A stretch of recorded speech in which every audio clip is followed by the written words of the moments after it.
accepting the invitation and coming along to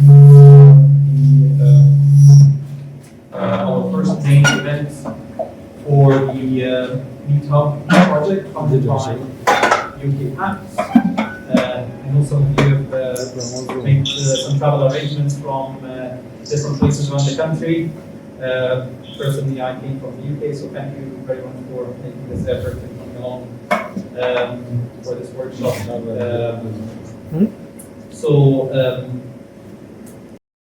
As you might have seen, there has been a slight update to the agenda that has been thankfully printed out and circulated.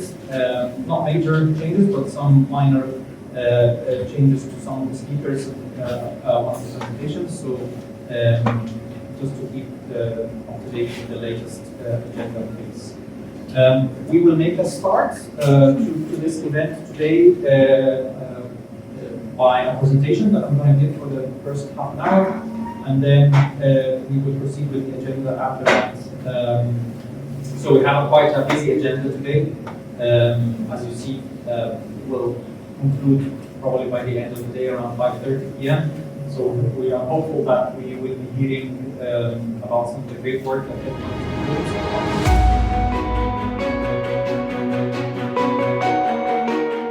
doing. But my here is that simply to talk to our local in-house partners. Please let this project not end by December 26.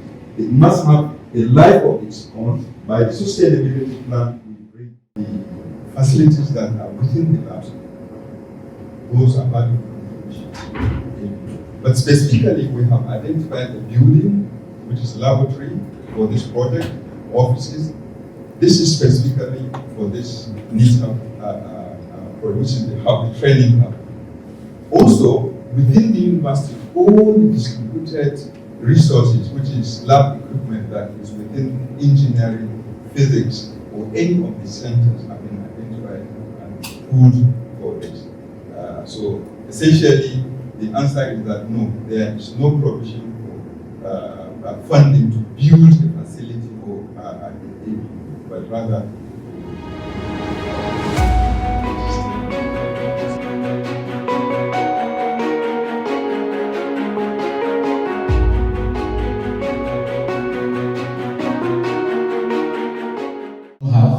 little, some have less, some have more. And what we try to do is to look at the entire discourse in Nigeria, because we are the hardest hit by the lack of these skills, and it is affecting, it's affecting, and will affect our capacities to deliver, and given all the dynamics that the regulators put in forward. So the objectives are there. Now, what we discovered actually is what we try to present. And the system that we use for the survey is dynamic, it's not rigid. For some of the schools, we actually administer the questionnaire. For some of the schools, beyond the questionnaire, we did some interface. And then I believe that there's suspicion sometimes when you want information, but because the information that we need is for our collective progress, we are able to get some progress. Now, what is it?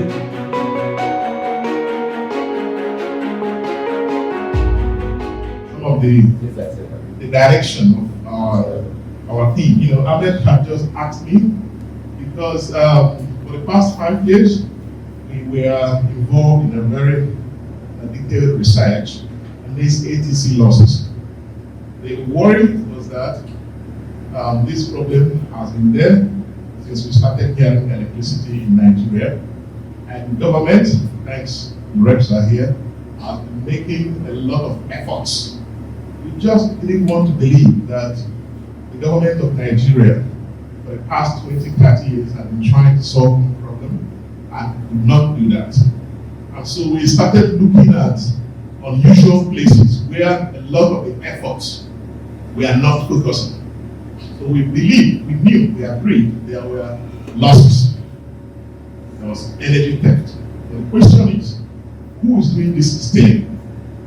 And we looked at all the efforts that failed historic government that failed. We are focusing on one place, the customer as the thief. So we just thought we may find something else, looking the opposite direction, the staff. So that triggered our 5-year research that actually led us to this point. And we found some very interesting things that, sorry. Offline. It's a truth commission. Yes. So we discovered here in the study that a greater percentage of the losses incurred by the disputes were caused by the staff, not the customers. And this is data driven.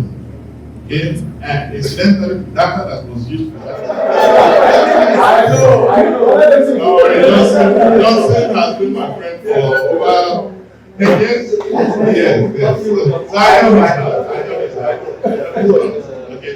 So I think if we begin to, I know there are a lot more presentations that have been built on chasing the customer. But I think if we want to make progress in trying to find real solutions to this, then we should begin to look at this very unusual way, especially when we have data and research to back this. And by the way, this work is actually published. So if you look up either my name or Bob's name on the papers are available, open access on the internet. So you can look at some of the work that has been done, backed by data, backed by, it's all based on data, AI analysis of it. It's all published out there in the document. Yes. That's some very human publications. Very top academic journals accepted the just more to come. So I think in the course of my work with data at some point, I realized that when they were talking about ATC losses, which technically meant aggregate, that's not the meaning. They told me it's assimilating. Sorry. Absorbing theft and concealing losses. That's what ATC meant. Concealing theft and concealing losses. That's what ATC actually meant. And you know what? The figures that were being brandished, I saw 2 types. The first one, we are talking to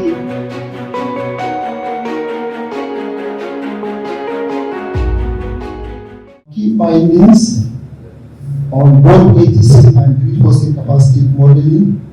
Then what are the infrastructure and skill gaps identified from our survey data?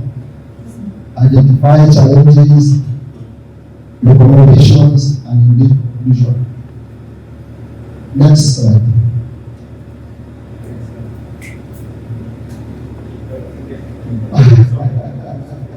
Thank you.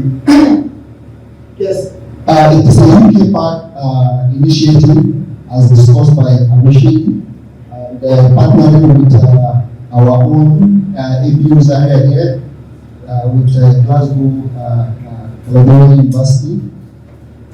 It is AI tooling to support or determine ATC and C losses and grid posting modeling, and the target client, so to speak, at the electricity social companies. I hope I'm the right information. All right, next slide. Yes, it is to strengthen the disco technical capacity in their readiness for clean energy transition, and to assess available data.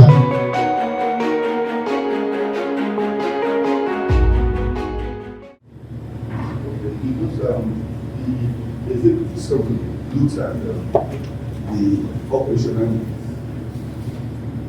and the digital readiness of the AI operators in Nigeria.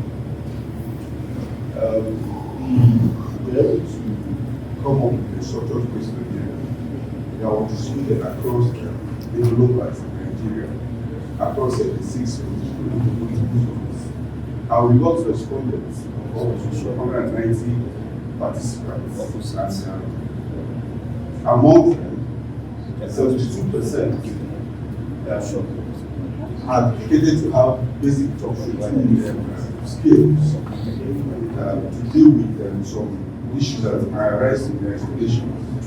But still, there is a need for additional skills, which is the gap we found in the real-time remote monitoring of the system and the quality of data.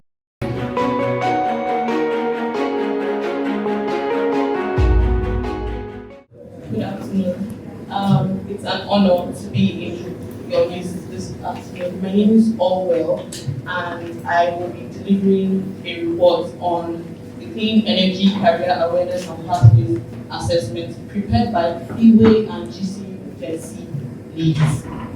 I work with Freeway, by the way. So, firstly, I'd like to introduce Freeway and what it's all about. Freeway is an acronym that stands for Platform for Helping Women and Youth Initiative. So it's an initiative that focuses on providing empowerment to grassroots and heavily marginalized women and youth in general.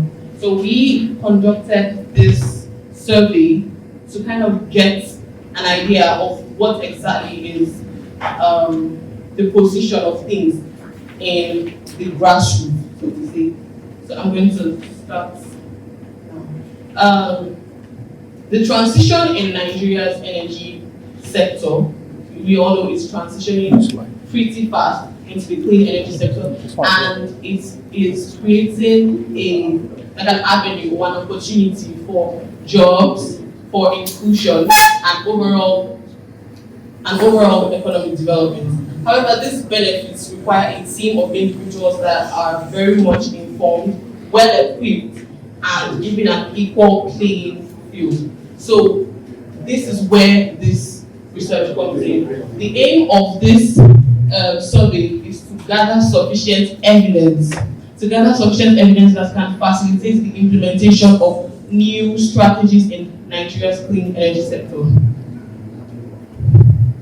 So presentation outline, why this survey matters. We're going to be looking at why this survey matters, the study aims and objectives, executive summary, clean energy careers and technology awareness results, key barriers.